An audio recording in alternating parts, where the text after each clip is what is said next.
We have no preliminary information on that at this time, Chris. The New Jersey State Attorney General, Chris is leading the investigation and coordinating with the NTSB and the Federal Railway Administration, who are at this time traveling to the site to begin to engage in the investigation with our state police, New Jersey Transit Police, and under the leadership of our state attorney general. And so, in my years as a federal prosecutor, I always used to tell my folks, don't jump to conclusions. Let's let the facts lead us to the conclusion. And that's what we're going to do in this instance. But at this time, folks should know we have no information that leads us to believe that this is anything other than a tragic accident. And we'll just continue to pursue all the information and evidence and come to conclusions as quickly as we can. Governor, are there any early indications as to what happened here, what went wrong? There really aren't, Mary. What we know is that the train came in, as you can see from the damage, at a high rate of speed. Now, why that is and what happened is stuff that we just can't jump to conclusions on now, that we're going to have to wait for trained law enforcement and regulatory investigators to do their work, and we need to let them do their work. But clearly you can see from the nature of the damage that was done to the Hoboken train station that was a train going at a much higher rate of speed than trains normally come into the station at. Governor, this is obviously during the height of the commute this morning. This is a massive hub. So many passengers, not only on the train, but also on the platform. When were you informed as to what happened and the magnitude of the situation in Hoboken? I was informed slightly after 9 o'clock this morning. Received a telephone call from my law enforcement leadership, the Attorney General, along with New Jersey Transit Police and my Chief of Staff and Chief Counsel. They then immediately convened a conference call with a broader set of people, including Port Authority Police, Commissioner of Transportation, and other senior staff members to give me a full briefing. Thereafter, I got on the phone with Governor Cuomo. We shared information on what he knew and what I knew at that time, so that both governors were completely informed and communicating with each other. We'll be communicating and briefing local officials in about 40 minutes on everything that's going on at this time that we can share with them.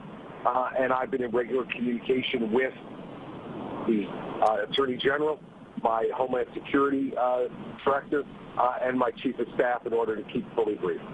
And Governor, has there been any discussion as to whether you should consider putting in additional safety measures at this location and others to prevent such an accident from happening? Mary, we just still don't know what the cause of it was, so we certainly can't jump to any conclusions about what other equipment or action should be taken to try to be sure that an accident like this doesn't happen again. We could, in fact, just be dealing with human error as well, and or some type of medical situation. You just don't know. And so the fact is we can't jump to any conclusions yet.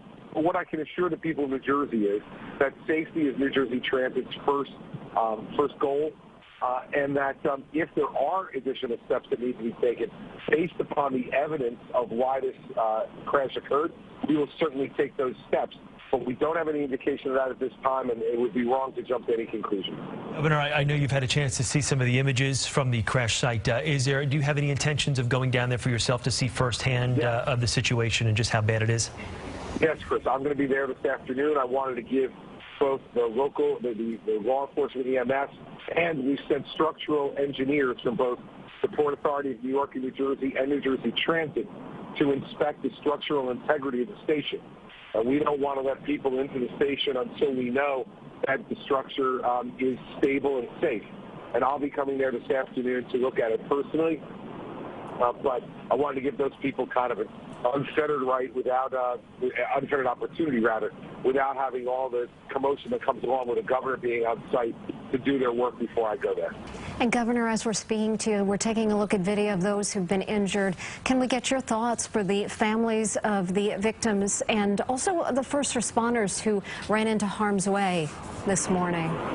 Well, first off, for the families of the victims, they are in our thoughts and our prayers, and we hope that the one casualty that we have suffered today will be the only one that we have. So we're praying for that result and for the families of the folks and the victims themselves who are undergoing medical care right now. I will tell you, Mary, that the response by local law enforcement and EMS today was extraordinary. They got to the scene, to a very chaotic, crowded scene, very quickly. They triaged people on site and got them evacuated to the appropriate hospitals to get the appropriate care that they needed to get.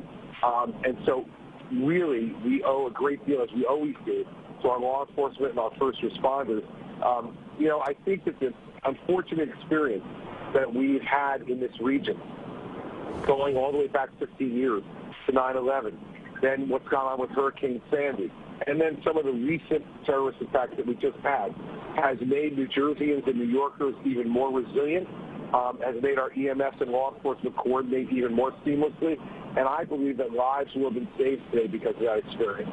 Governor Christie, thanks so much for taking the time. We do appreciate it. And in case you haven't heard, we've spoken to a number of people this morning that said a lot of the people, the good people of the Garden State, actually rushed to the train into the platform to help others that needed their help rather than running out of the platform station. So there was a number of people there that did provide the assistance that some of the people that were injured needed. Governor, thank you very much. We appreciate you taking the time.